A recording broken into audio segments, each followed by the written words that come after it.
This podcast is part of the Game and Entertainment Network. Visit tgenetwork.net to find the latest episodes from all our shows.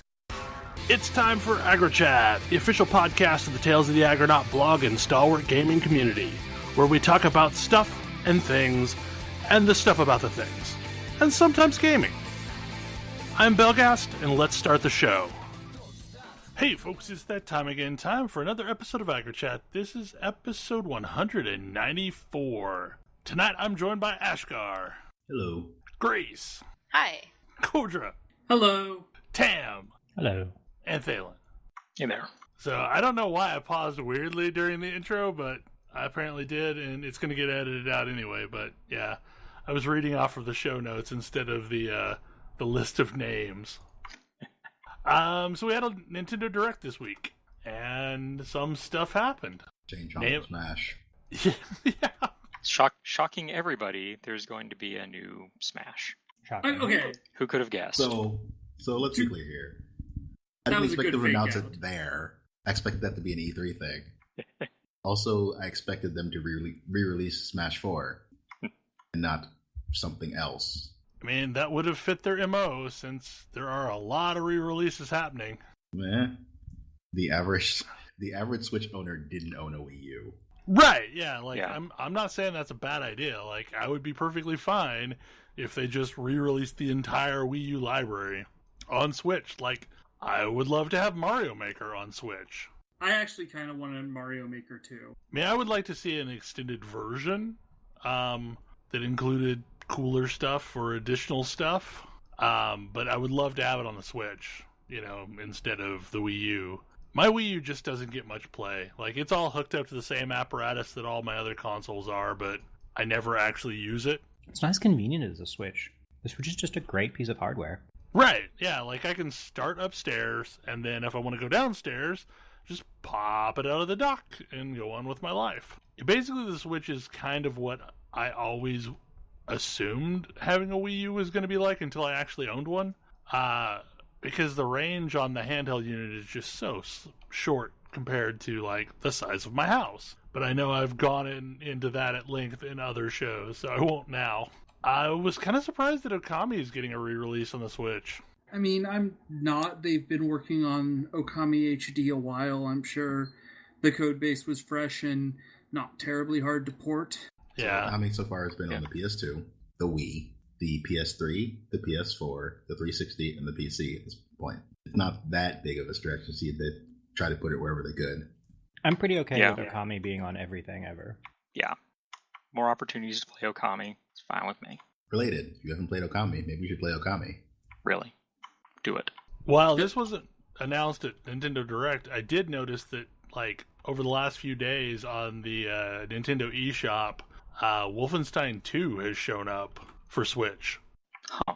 Oh. Which, I mean, it makes sense. Like, they've ported other games from Bethesda engines to the Switch, so I guess maybe they have that down as something easy to do now. They also announced that Undertale is going to come eventually. I'm shocked that it's not already there. That Game Maker just released their engine for the Switch. Very, very recently. Is that what that was built in? Mm-hmm. Okay. So, I have seen a lot of Splatoon marketing, but it's always ever been like, here is Splatoon multiplayer battles. And that doesn't look like something that I would really get into. Like, I could see myself eventually getting into that. But this is the first time I've seen, like, a lot of marketing push behind the Splatoon single-player campaign with the new DLC. Wait, there's a single-player campaign? Yes. There is a rather extensive single-player campaign in Splatoon 2. Wait, in Splatoon 2? Yes. This is not a thing I knew about until the first that one video. Also had a fair bit of single-player campaign. I did not know any of this. Yes, they completely failed to, like, advertise this in any way whatsoever, apparently. Yes. Like, this was me being like, oh, that looks like a lot of fun. And then me talking to Ash and him saying, did you know there's also a single player in the base game? I was like, no, I did not. That seems like a failure of marketing. But yeah, I'm kind of interested. The single player looks fun. The story, the world looks really zany, and the story mode looks like it could be a lot of fun. A lot of puzzle solving. It honestly reminds me of the puzzles from like Portal 2, where you're splattering paint all over the place. Also, it's on the Switch, not the Wii U. Yeah. But like, this is one of those things where I'm I don't know if Nintendo Directs... Are Nintendo Directs new? No. No? They've been doing these for a while?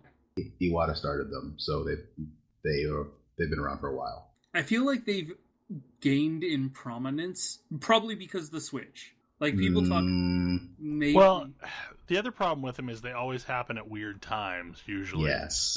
They are times convenient for the Japanese market. Sometimes they're convenient for Europe. They're really weird times. This is the first time in a while one has actually been sort of midday North American time. Most of the sites that cover these usually have to get up in the middle of the night to cover them. Mario Aces looks really cool. I'm in support of anything that lets me play tennis to change on. I don't know anything apart from that image of the chain chomp with the tennis racket, and I'm already sold. Yep. Yeah. I really enjoyed the tennis on Wii Sports. So, seeing them use the Joy-Cons as motion controls brings some nostalgia, and I'll probably try playing it that way and lose a whole bunch. See, I hated that. I hated that so much because I liked the Mario Tennis on the GameCube, which was crazy and zany. You actually control your own movement, as well as, offensive and defensive power shots, and this to me, is more of that, and that's why I'm very interested in it. I think the only tennis game that I've ever really gotten into was Virtua Tennis on the Dreamcast, which shocked me that I liked that game because I'm not usually one for sports games at all, as evidenced by my commentary last week. But this one looks interesting. It kind of was a game for Nintendo called Super Dodgeball. Probably my favorite sports game ever, and it's by the same studio that did River City Ransom. Mm-hmm. Yeah, it's the same character sprites. Yeah, and it was crazy. And there's a certain amount of this game that looks like it's going to be crazy like that. Did you ever play Windjammers or see Windjammers? Yeah, for SNK. Yeah. I mean, it was fun in the arcade. It's similar. Okay. That's also what this kind of reminded me of, because that re-release for PS4 last year. Well, so, it's not that I don't like sports games necessarily. I don't know, there's just something about them. I liked Baseball Stars from SNK, because it had crazy over-the-top moves that you could do with baseball players. And it was entertaining. I never really went in for RBI or bases loaded or any of the traditional... I like that one baseball game where your players were all robots, and you could upgrade them. I don't remember now what it was called. Yeah, it was made by Atari. It's Baseball 2028 or something like that. Something like crazy that. Name. You could give your runners tank treads and... Yeah. What? It was pretty great. Yeah, it was robot baseball. I forget what it was called, but I think it was put out by Atari, because there was an arcade version too. Mm-hmm. Base Wars. Okay. Yeah, because it was kind of like Blood Bowl, but baseball instead of American football, and robots instead of orcs and elves and things. I'm kind of glad that I held off on playing Little Nightmares, because I think I'd rather play it on Switch. I am positive I don't want to play that game at all. Yeah, I think Hyrule Warriors will maybe be worth a re-pickup, just so I don't have to play it on Wii U. I never got a chance to play it. Also, if you skip the 3DS one, this will have the added campaign from that as well. So, oh, cool. The definitive edition. I am less excited about Super Smash Brothers as everyone else seems to be.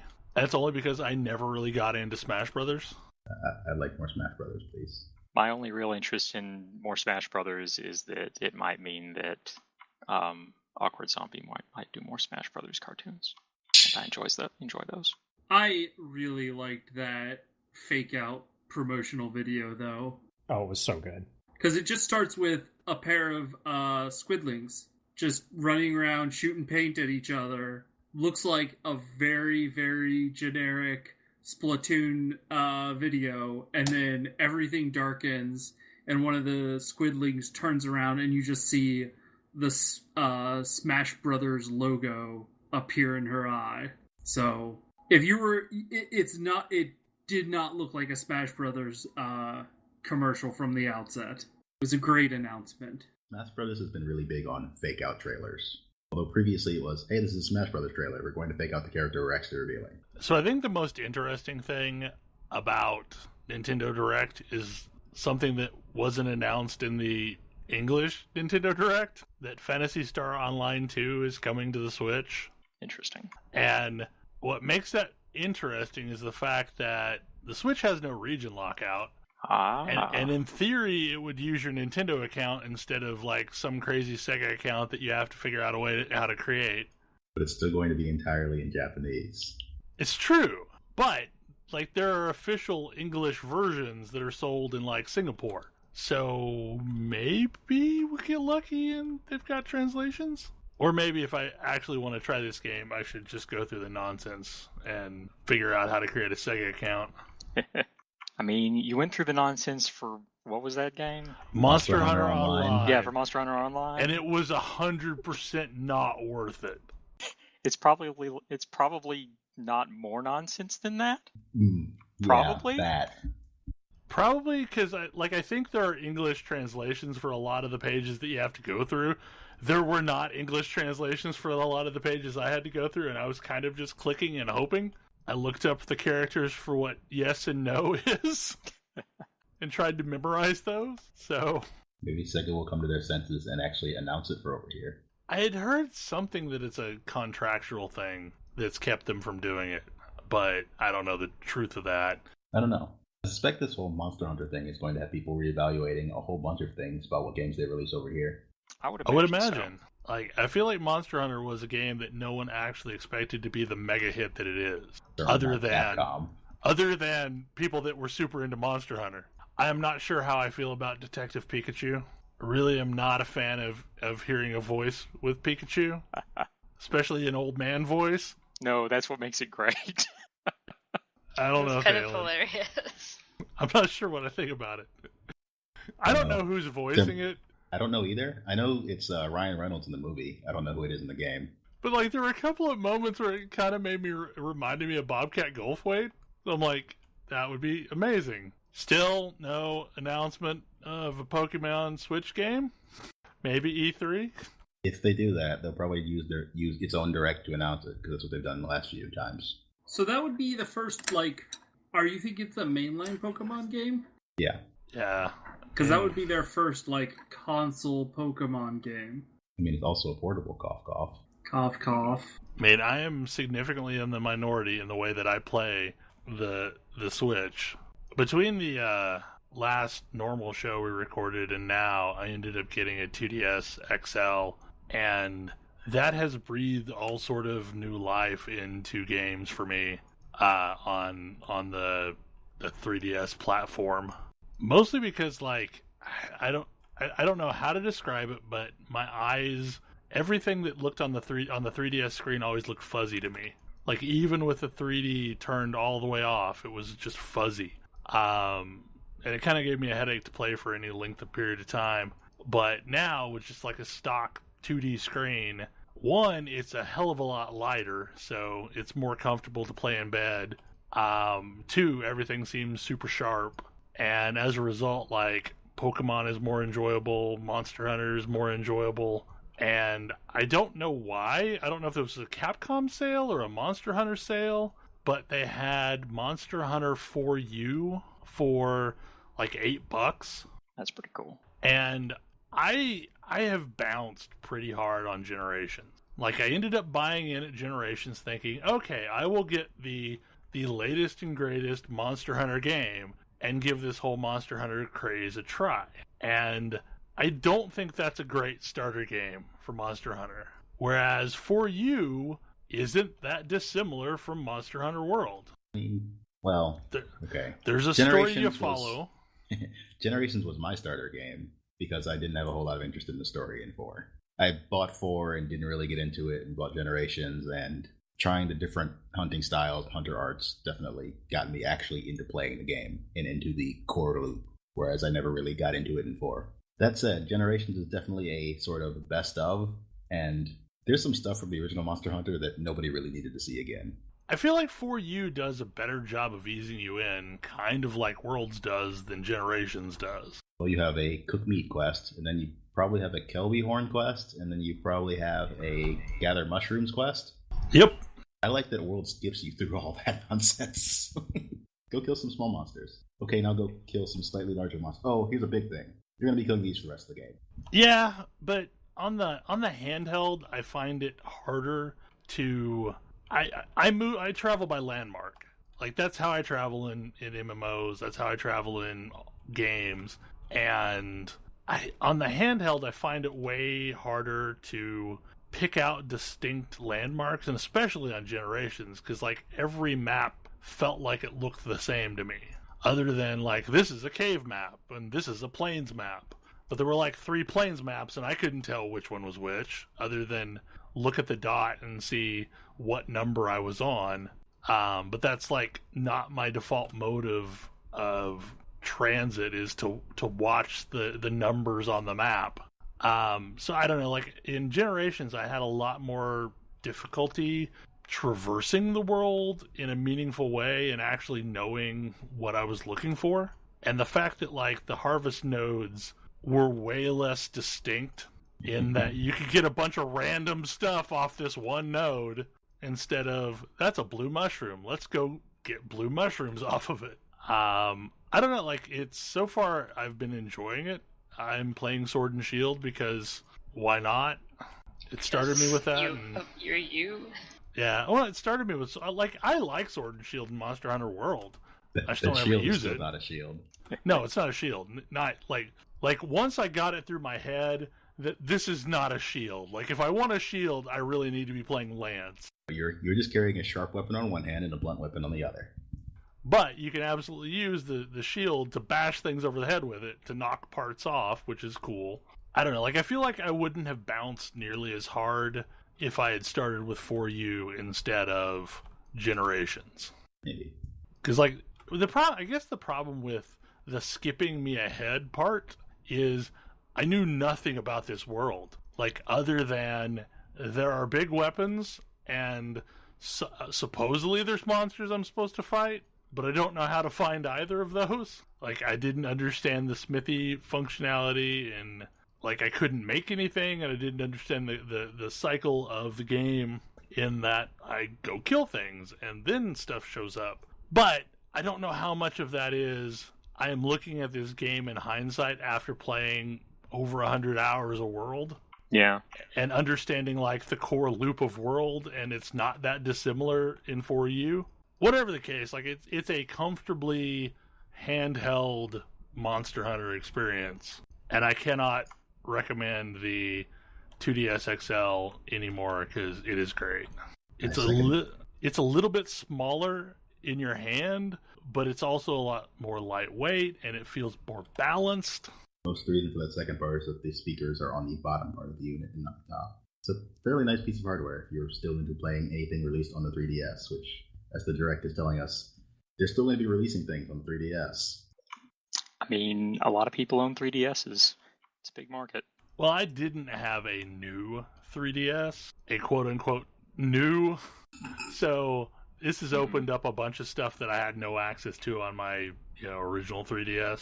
I mean, other than Hyrule Warriors and Xenoblade, then what would it be?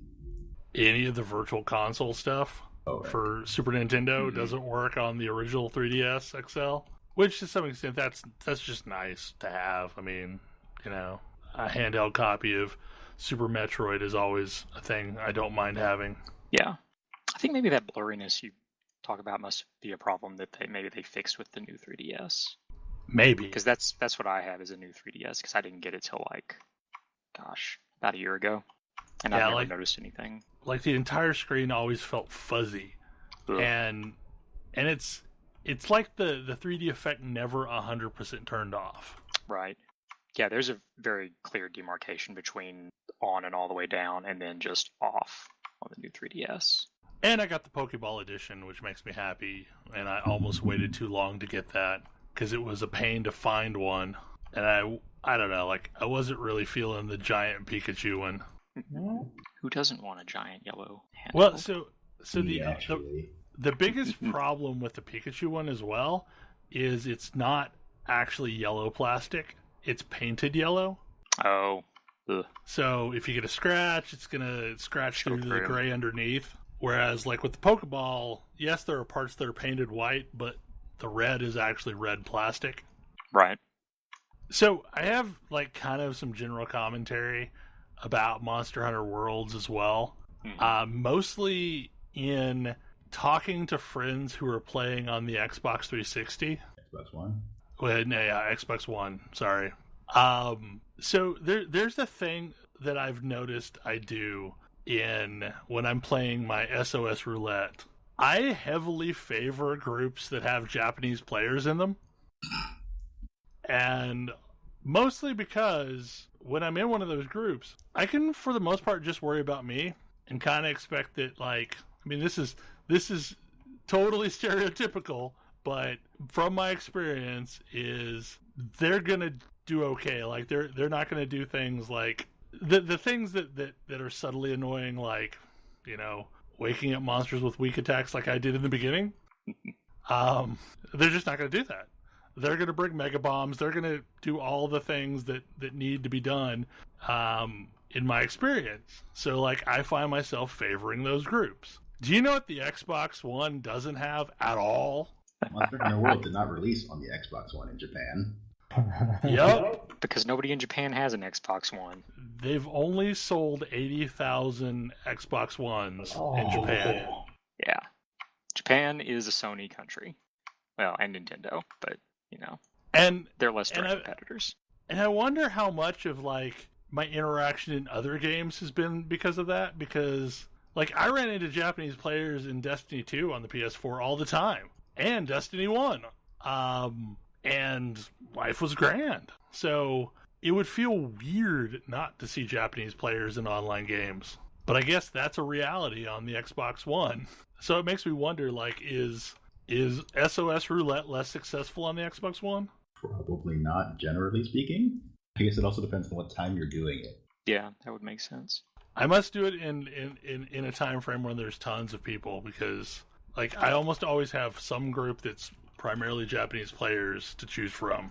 I mostly just try really hard not to screw up and, like, you know, ruin their game.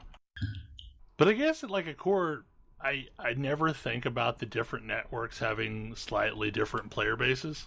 Because, like, so many people that I know just say, like, all their friends are on Xbox, so that's why they keep buying Xbox games. But for me, like, that was never really the thing. Like, most everybody I know has a PS4. I mean, I technically have an Xbox One, but it doesn't get much play. Mine's pretty much just for Rock Band at this point.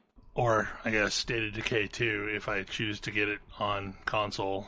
Though technically, if you're buying it on console, you're buying it on both. I basically would not want to be whoever's doing social media now for Undead Labs, because they're catching hell for the coupling of the Microsoft Windows Store for State of Decay 2.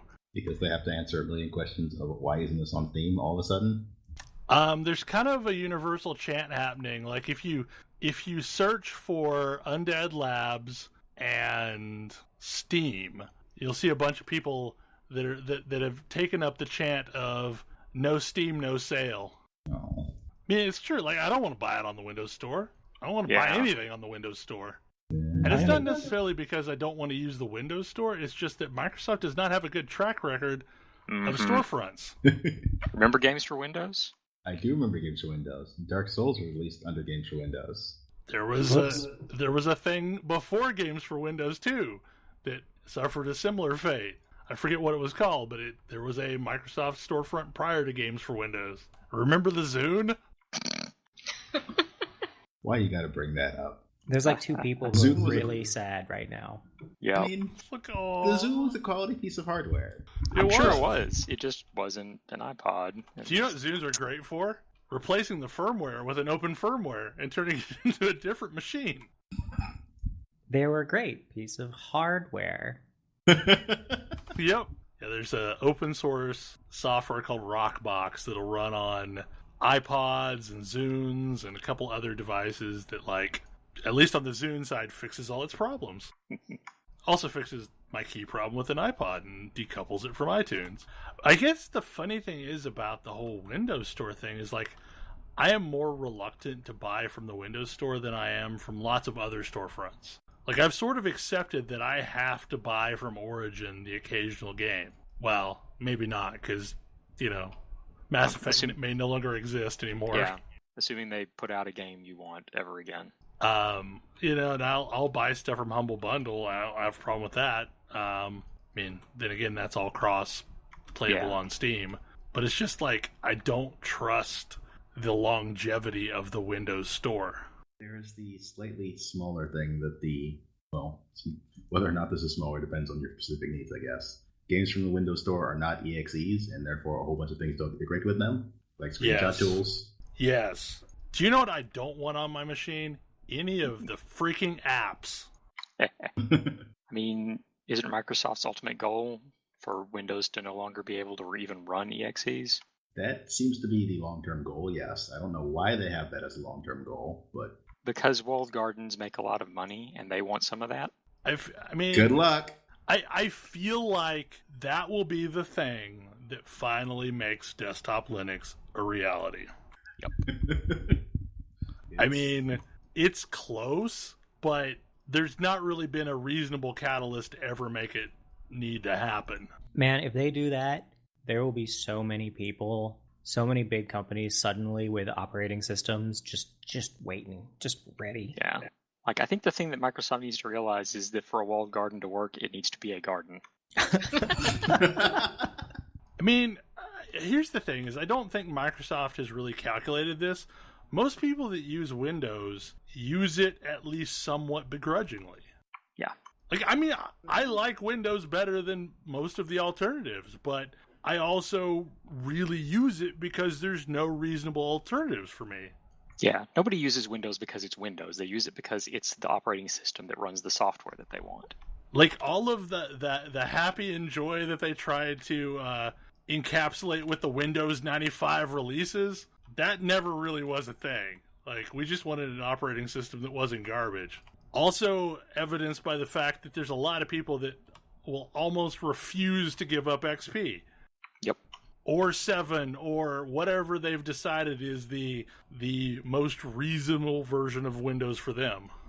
I mean, I'm definitely still running an old version of Windows. I'm not in a hurry to change. I know I'm going to have to, probably with my next machine, but...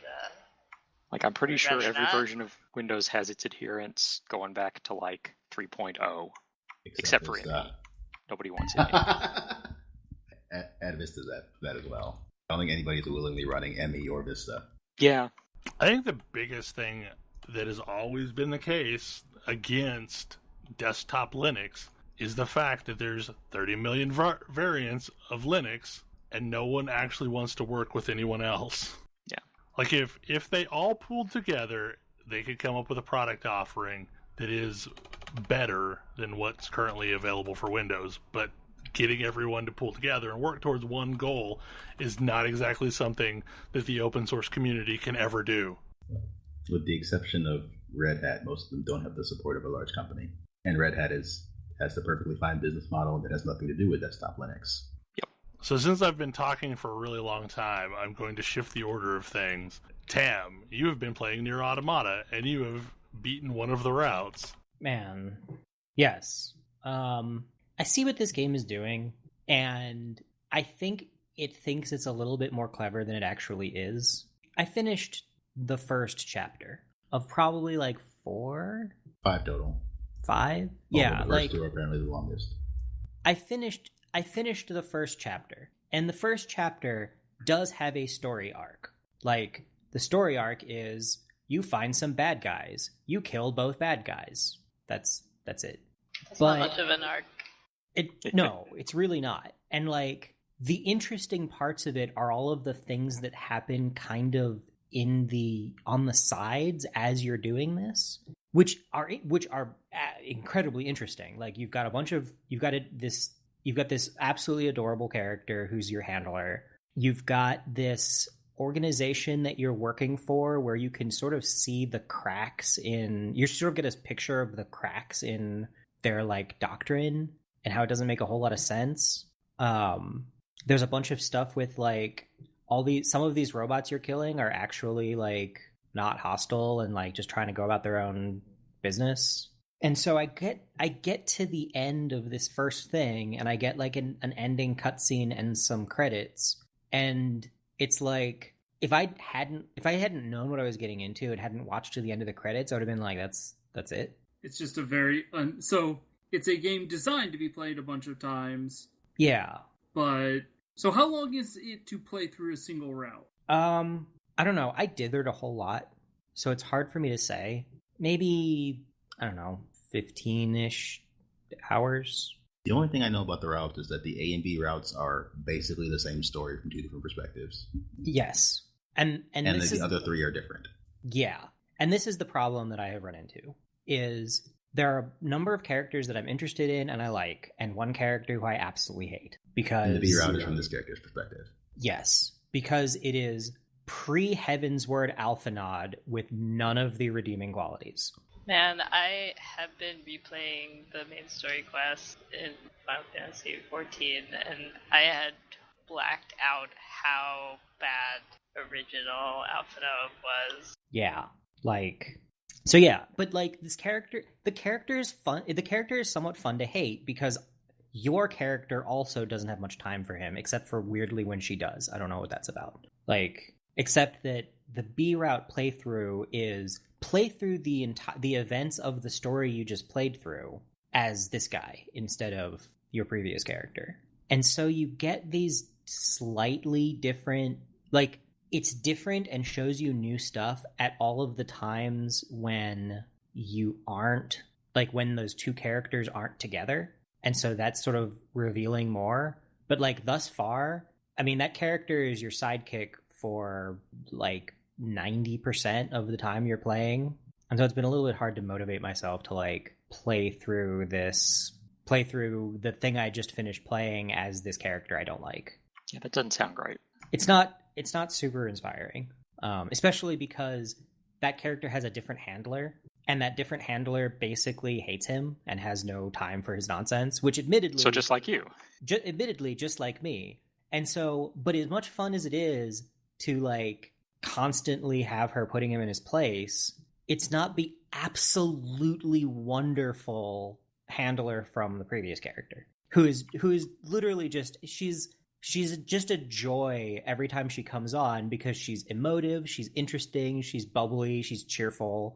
Like, she's got kind of a weird sense of humor. Over the course of Route A, your like hyper stoic, emotionless main character like develops some feelings, like just the ability to have emotions, sort of, and like starts being slightly nicer to people as opposed to just all business. And it's super delightful when she's like nice to her operator for basically the first time in the game and not just, you know, business-like. And the operator is just overjoyed and like super excited. And it's just super sweet and fun. And I'm hoping that later on we get to go back to characters I actually like and not this guy. I also don't really like his combat style because it's minigames time. Oh, yeah. So, like, anytime, rather than just beating up and blowing up big enemies, you're supposed to hack them. And hacking is play a tiny bullet hell shooter. Sounds like I would like his combat more.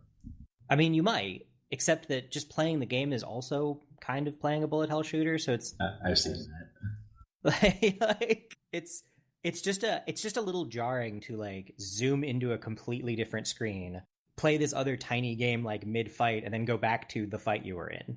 We put bullet hell in your bullet hell. Okay. Yes. It's strange. This is definitely it. This is a different thing. Yeah, I mean, this is a very strange game. But I still, like, despite not liking this character and not being super motivated to play through it, I am going to keep on playing it because I'm interested in where this story goes. They've set up a world and characters that I like mostly. But despite thinking I was not going to like most of the combat, I actually really do. I was happy to discover that my ability to play that game had not atrophied with all the Monster Hunter I'd been playing. Though if you want to talk about games where my skill has atrophied in not playing it, I booted up Neo and oh wow, died to the first monster. Just like, yep, now I'm dead. Cool. It's a concern I have with Monster Hunter, actually. Like, if I put this down, am I going to have to start over at the beginning until I figure things out again? I guess it depends. Like, I was able to pick up Longsword again very quickly, just from experience in Generations. I mean, I feel like Monster Hunter is very much a muscle memory sort of game. Definitely seems that way to me. Like, I don't know if that muscle memory is going to be there waiting if I go away for a month or two and try to come back.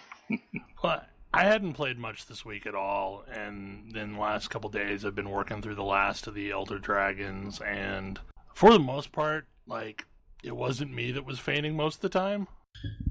Got Toaster earlier this morning, I think, and that was the thing. Sita helped me with that one, but the funny thing is like, Sita fainted twice in a row, like on the first attempt, and then I fainted once, so that was that. And we came back and we're like, okay, we're done doing stupid stuff, and we just took it down in the next go.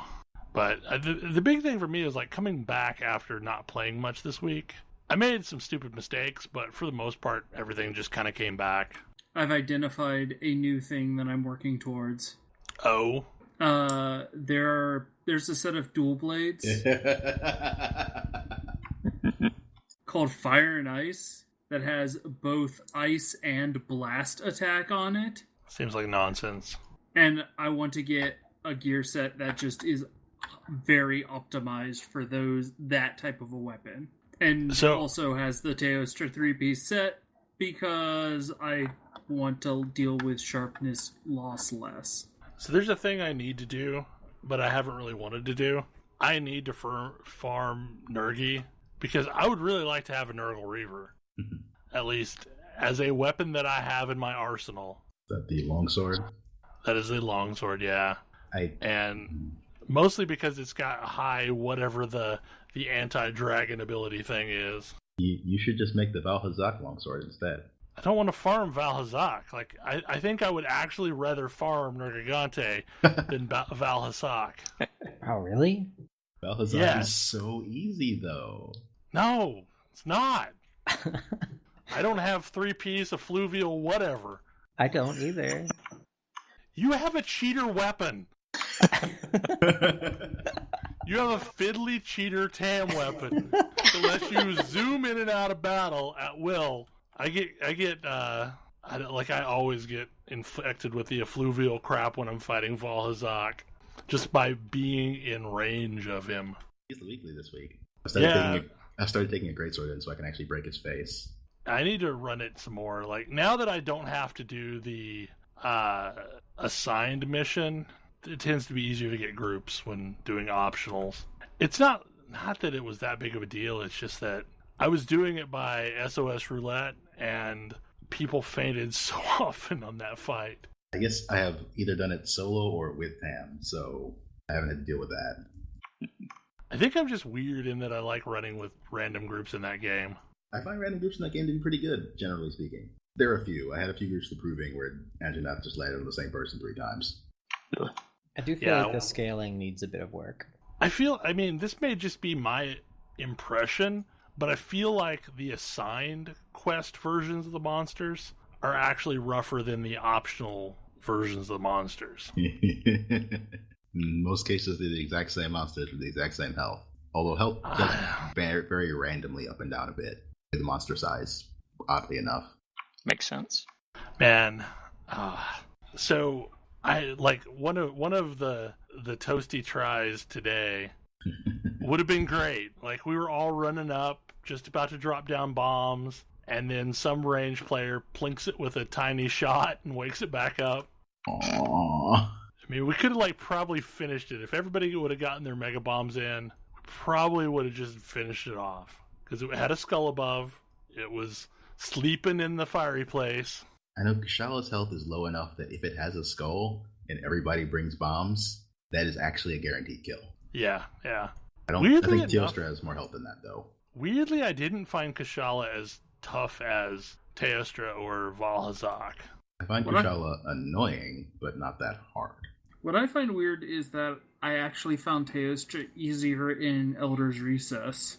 In the rooms where everything is on fire? Yes, because everything is flat. Yes, that thing. And I would far rather have some hills so that I have a chance in hell of maybe mounting something. If I was using hammer, I would agree, but I'm using dual blades, and dual blades on hills are not actually that great. The worst room is when Teostra is trying to fight you in the room with the 3 lava islands. Yes. Oh, that's a bad time. That room sucks. That room does suck. Man, we could not drag him out at all. So we had to like hop back and forth between the islands trying to push him enough to get him to run away. That room is also one of the reasons why I hate fighting Lavasiath in general. Lavasiath, though, is so much easier than like Teostra. I mean, sure. Lavasiath is probably my least favorite normal monster. Then again, I don't ever fight Lavasiath unless I'm doing the dual quest. I mean, I know it's probably not that big of a difference, but just the less health makes all the difference in the world for me for all those fights. I killed a lot of Uragan because I made 4 pieces of his set. If I ever start playing something that's more tanky, I will probably run a lot of Uragan because it seems like a very tanky set. It's got Guard and Partbreaker, so pretty great for Lance. I would really like to try Lance. Like, it seems like it would probably be my jam, and the simple fact that Sita could like shield through all of Teostra's nonsense was pretty great. Whereas I'm trying to do the dive to get away from it. Yeah, the defensiveness of Lance is nice. I just had trouble with the lack of mobility. I finally found a weapon that I really, really like. Honestly, probably just in time for me to continue playing the game, because I was starting to check out. But then I discovered now the Charge Blade. The Charge Blade is wonderful. I love Charge Blade. It just, there's a certain percentage of the time when it's doing things I don't want it to do, and I don't know how to keep it from doing things I don't want it to do. There are occasions where it turns into an axe. I'm like, no, I didn't want you to do that right now. No, I was just trying to store the vials. Yeah. Why are you an axe? Go back to being a good boy. I did see a video this week of somebody one-shotting the Great Jaggers with a Charge Blade. Yeah, that sounds entirely believable. I know when I was playing Let's Go Kill Great Jaggers with various weapons, when I put on Sword and Shield, I managed to burn down Jaggers before it had a chance to run. Because I was just hitting so fast. And I imagine that's probably what Dual Blades feels like too, is like just so fast, so many hits. Dual Blades is so many hits. I was actually doing that today, and I discovered that Hunting Horn is kind of funny. That weapon is very simple in terms of moveset. You have a standing and a running circle, you have a standing and a running triangle, and a standing and a running triangle plus circle. So you just sort of string those together and make a song, and then hit R2 and the monster dies. The weapons that I'd like to give a shot are the bow guns, just because they're nonsense. The fact that you're firing a gun that then the ammo fires arrows. Wait, what? Like the bow gun. They're pretty much just guns. Yeah. But one of the shots, when you fire it, little arrows fire out from it. There is slicing ammo, which fires little blades after you stick it to a monster. Yeah. And when the game originally came out, that was out of band strong, and everyone was using just that. It still has uses because you can still cut tails with a ranged weapon if you use it. I feel like at this point I'm just so far behind. I mean, look, okay. Grace, you and Thalen get a pass because you didn't start until a couple weeks ago. Yeah, like I just unlocked high day ranks. one. I still haven't finished the Elder Dragons. I was gonna say, like, I don't know, like, far behind. Who are you behind? I don't know. Like, everybody seems to be doing tempered stuff every time I look around, so... Shiana? I was gonna say, if you're comparing yourself to Shiana... Well, you have to understand, like, the people that are actually in my time band are not necessarily the people that are in this channel, because by the time you guys are actually doing things, I am going to sleep for the night. That's fair. So, are you on Xeno at this point? Or I'm on Xeno. Yeah, I've got to do Xeno now. Which, at first I was like, I should probably get a Nurgle Reaver, but then I've heard that he is super weak to poison, and I've been running around with the top end poison blade. Did you make the Rathian longsword? I made the Rathian longsword all the way up. Pretty great. It is pretty great. I was wearing enough, what's the handicraft to push it to white damage, but I've since lost a piece of handicraft, so my biggest concern is, like, I don't have much in the dragon resist area. I have lots of fire resist. But yeah, no, to be fair, like, I'm talking compared to, like, Sushi or Pizza or Sita or the folks that are around whenever I'm doing stuff a lot of times. Yeah, they're well into it, just like Shiana is. I think most of those have cleared the 49 gate for Tempered Kieran. But I figure at some point this week I'll be doing Xenos tries. Probably only going to take you one. With the poison weapon? For what I've heard, that fight is not actually that hard, especially in comparison to the things you have to go through to get there. I'm seriously wondering, though, if going back and doing Nurgi is going to feel not nearly as hard as it was the first time. Mostly I want to figure out a reasonable way to kill Elder Dragons repeatably, because I need lots and lots of Elder Dragon parts. Weekly is for Valhazax. That one's probably reasonable, because people will be running it a lot. It's true. I've got one kill in so far. So one of the other things that I did this week is, because I had been in training all week long, and by the time I got home, my brain felt fairly gelatinous. I've been playing a lot of Boy Band Simulator on the PC. It's a really good port. Well, it's a really good port with some weirdities. They do not do menus very well. Some weirdities. I like that word, Bel. Yeah. Like... Wait. Have they learned that people actually use a mouse to navigate No. menus yet? No, they still don't. haven't learned this? They still have not learned that. You can move your selection with WASD, though. And then you click on the thing with your mouse. What? Grief. It's a nonsense UI. I mean, I guess conceptually that is not weirder than use your left hand to navigate the menu, use your right hand to make selections. But yeah, so the first game Square Enix released on the PC was The Last Remnant. And Last Remnant actually turned out to be kind of a cool RPG, but it caused me to buy a controller because it did not understand how mouse and keyboard were intended to work. So, other than menu nonsense, which admittedly, like, you're not doing a lot of most of the time. Sure. The mouse and keyboard play of the game is really good.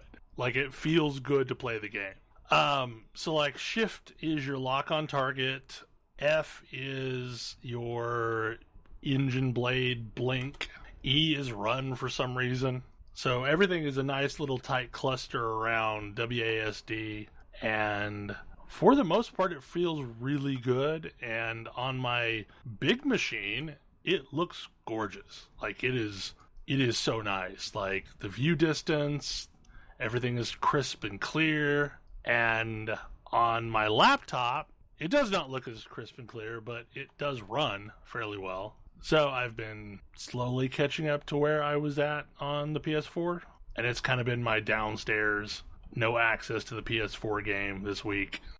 Now, one other weirdity of the game is they have it integrated with Steam Workshop, but right now, only things that are on Steam Workshop are produced by Square Enix. One of them is actually a series of 3 mods. There is a green Cactuar, a pink Cactuar, and a tiny yellow Cactuar.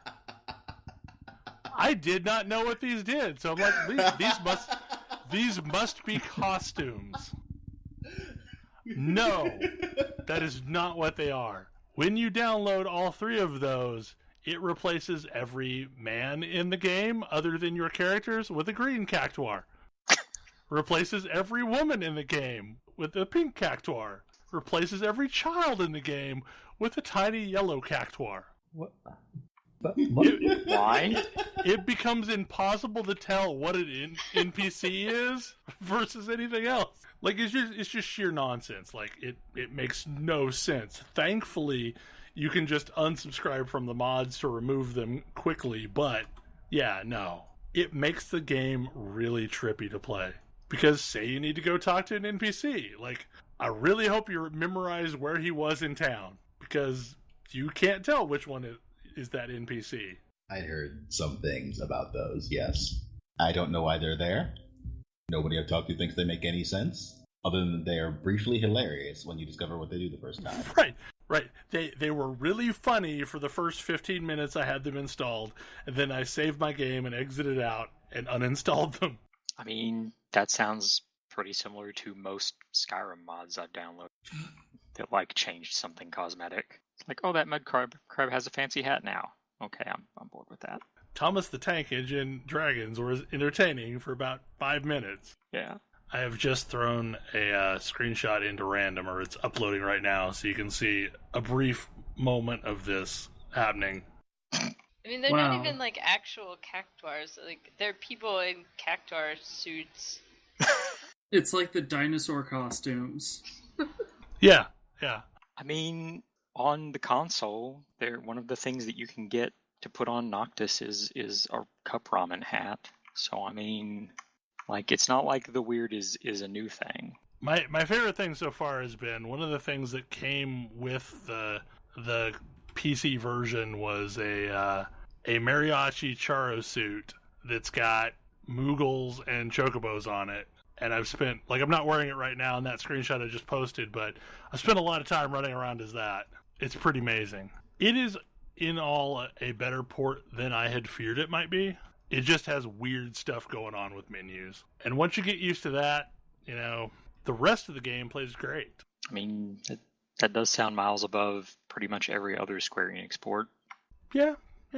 Plus, you can play a trippy acid-soaked game if you really want to. So I think we have one last topic on our list. Tam, you have been playing the L5R living card game online. Yeah, it's so I really like this game because it does away with a lot of the things that I don't like about a lot of card games. You have a lot of control over random elements, and the structure of the game is such that if you have a bad turn, your opponent doesn't just run away with the game. But I really enjoy the structure of it. It's weird because it has very simple mechanics, but a very complicated structure. If that makes any sense. I think we talked a bit previously about the various conflict resolution structure of this game. Yeah. It is not simply a matter of declaring attackers.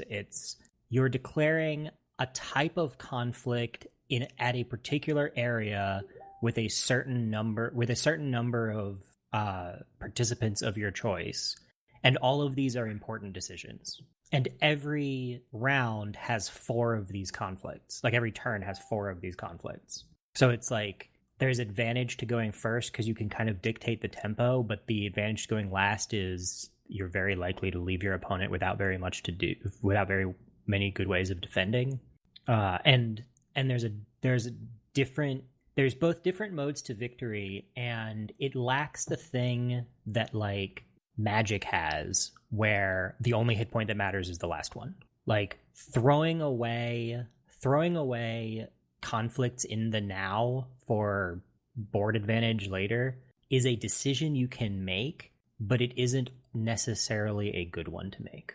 And I like that just there's a significant advantage to you and a significant impetus for your opponent to defend. You poking in with a small character. You know, even if you don't advance your way towards victory, there's still advantage to doing so, which is neat. So how long does it usually run? The specific game that we were talking about earlier was going for what, 2 hours? Yeah, well, I mean, I sort of didn't know what I was doing, and my opponent also sort of didn't know what I was doing, and, like, he got food partway through, and then I got food partway through, and, like, it would probably be faster. It's definitely faster in person. Like, I don't remember when Ash and I played, it was, what, like, 40 minutes? An hour? It was definitely under an hour. Yeah. Yeah, and I went out and picked up basically all of the existing cards. They're sort of interesting. I remember the core set came out, and then the next time I was in the store, there were like 6 new packs, and I was like, "What the f?" And as it turns out, there were a whole bunch of cards that didn't make it into the core set that they thought should have made it into the core set but couldn't manage to fit, and so they were released like a pack a week for the next 6 weeks. So that was why there was suddenly a whole bunch. So how significant is the buy-in to this one? I know that's the problem with starting a lot of living card games late. I mean, this one's recent enough that it's not that late. Yeah, like this one's pretty recent. If you do absolutely zero research ahead of time and just buy the Fantasy Flight card game 2 core sets and all of the existing packs, it's like, I don't know, 180 to 200-ish. Which is steep, but it also gives you a whole bunch of... It basically gives you every card in the... multiples of every card in the game. And, you know, how much do you decide you feel like you need that? Though, I mean, honestly, like, 200 is the starter range for, like, a beginning army in a miniatures game. Yeah, basically. It looks like the expected time is about an hour. Rounds are 60 minutes in tournament play, and it's a single match, which seem, based on what you're saying and based on what I remember, seems about right. But I really like the theming. I like the... It's really interesting because each of the different factions has a, like... I mean, they're about as complicated, if not slightly more complicated, but about as complicated as, like, colors in Magic, for example, where they've got a sort of underlying core theme and then a bunch of things that are kind of offshoots of that. Is it still based on clan, I take it?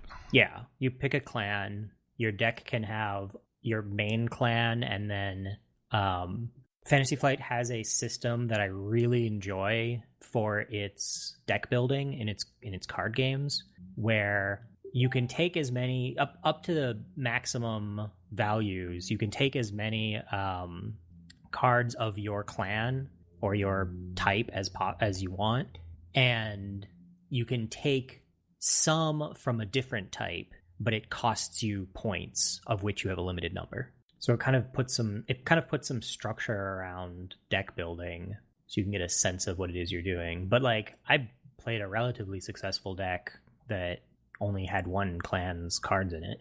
But it's interesting because I like that I was playing what is probably a fairly fiddly strategy, but it was effective, and it was neat to see that, like, this fiddly approach was actually functional. Wait, you play something fiddly? You're right. Never. I am so shocked. Like, this whole structure is about layering buffs on my cards and doing crazy things with magic, and like trying to make all of that happen at the same time. Turns out it works pretty well. It's been decade upon decade since I've played this before, but I remember liking the Scorpion Clan a lot. I am surprised that you like the Sneaky Clan, Bel. I don't know why. Like, I like Scorpion Clan. I mean, they're not entirely sneaky. I'm guessing in Werewolf you like the Shadow Lords. Yeah, I didn't mind the Shadow Lords. I remember having like a Scorpion Clan deck and a Dragon Clan deck.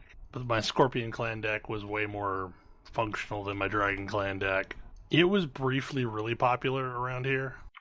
Yeah, it took off here pretty well too for a while. It was one of the, I don't know, like, it felt like it was one of the first really big Magic offshoots to gain popularity. Yeah, and then on top of that, it became the official Oriental Adventures setting. Right. Ed. That did not hurt it at all. Yeah, I mean, that's pretty much the reason I know anything about Rokugan and the setting. I still mourn my favorite of the collectible card games. Rage. Yep. I like Jihad as well. It just, Jihad took a lot of people to make Jihad work. Yeah. Or Vampire the Eternal Struggle, as it eventually was renamed. But like, if you get 6 or 8 players playing that game, it was great. Yeah, but it definitely required a crowd. It needed at least 4 to make it work. Like, you could maybe do it with 3, but it just wasn't very fun. I'm just honestly happy to see the L5R setting still have life in it. Quite a lot of life in it since they're making a new RPG in that setting. Yeah, if Final Fantasy Flight picked it up, and they do a really, really good job of supporting their games. Yeah. Like, I have issues with their rulebook writing habits. And I understand... Pretty much only since they're board games, though. I guess. No, right. Yeah, L5R also had that problem. They really do that for everything, don't they? They really do. Their beta RPG rules are slightly less confusingly written. So, I don't know. So just to back up a bit, the thing that Fantasy Flight likes to do a lot is that they have a quick start and then they have an index. Mm-hmm. The quick start does not contain comprehensive rules, and the index is impossible to actually read as, like a rule book. So good luck. Yeah. See, Wizards kind of did this for 5th Ed, but then they also have an actual rule book. Yes. Yes. Imagine if the 5th Ed Quick Start guide were the only way you could access those parts of the player's handbook, and then there was another disorganized mess of a book that was everything else that's in the player's handbook as a separate manual. Right, that's the SRD. Like, that's basically what the SRD is. It's just all the other crap, but without any useful way to access it unless you know exactly what you're looking for. And I know people get a little annoyed about Fantasy Flight's like penchant for highly specialized game pieces. They really, really like their custom dice and custom bits. Yeah. But like, I also get it. Like, as they need to make money. As DRM goes, it's not really that offensive to me. I'm just quite frankly glad that they managed to get their Star Wars dice system out of their Star Wars game so that they can actually print it electronically. Yeah. And make other games with that system. Which one? The generic system that they have? Yeah, their generic system is the Star Wars Genesis system, but with the Star Wars stuff taken out. Yeah. That actually looks like a really cool system. I liked the Star Wars system. It was a really great system. Yeah, it's a great cinematic system. Like, I fully think I might pick up that Genesis thing and use it as a generic RPG system because it works really well. The dice certainly looked cool when you rolled them. Yeah. But yes, like, as it turns out, people are mad about paying for the games they play. Shocker. I mean, because they didn't change the dice already have work for it. So it's true. Cool. If I were to get into L5R, however, that uses a different set of dice. It does use a different set of dice. So I feel like this is a reasonable segue to something that wasn't on the list, but maybe just as a footnote about people not wanting to pay for games. This weekend, Rift, I guess, launched the Prime server. And stories. The Prime server. This is that weird classic server, it's right? Vanilla Rift. Vanilla Rift. But it's not actually. It's not actually Vanilla Rift, no. Were people asking for this? I mean, not actually Vanilla Rift is in fact a selling point for me. So here's the thing: like their discussion point was like, you can now play Vanilla Rift without all the cash shop transactions. But apparently, almost every day, new cash shop transactions start showing up in Prime. Yeah, some of them are even the original pre-order bonuses. Yes. That's just sad. I did not sounds partake kind in of this desperate. thing. I did not. Yeah, no, I didn't. But I've been watching as various other people did. I guess there's issues with the XP and not providing enough to get to the next quest. Well, clearly, if you grind the difference. That's how it used to work, right? I was going to say, That's what Rifts are. Yeah. That's what Rifts are for. I liked Vanilla Rift. I don't remember having to grind. I definitely did not have to grind. I didn't either. I over-leveled the quest usually back in Vanilla. Yeah. That's because the Rifts and Invasions kind of were big giant boosts of XP. Yeah, true. But basically, things are not going super smoothly, it seems. You And can't see people are it, but this is basically... my shocked face. I know. People are like 4 days in and giving like daily updates on, their thoughts. And so far, those updates have not been the best thing in the world for what they actually wanted. I mean, I feel like I ought to be in the target audience for this because I played the heck out of Vanilla Rift, and I kind of stopped caring about Rift at all once the expansions came out, but I haven't thought about Rift in a real long time, and this doesn't actually make me want to play it. I think the problem is Rift was exactly the kind of game I wanted to play at the time it came out, and it never really changed from that game. And I changed at some point to not wanting that game. Yeah. And I'm still nostalgic about my time playing it, and I occasionally pop my head back in, but it's kind of a game that is a time capsule of what MMOs and raiding was circa 2010. And you can either look at that as a positive thing or an indictment, but that's what it is. Yeah. Yeah, it was a game intended to compete with WoW as it existed at that point. And it had so many cool features. But, I mean, it's very much a game of that era. Just like if you go back to Dark Age of Camelot, it is going to be a game designed to compete with EverQuest. And as much as I thought I would probably be the target audience, I'm just not the target audience anymore. I hopped back into Dark Age of Camelot some time back, and then remembered why I don't do that.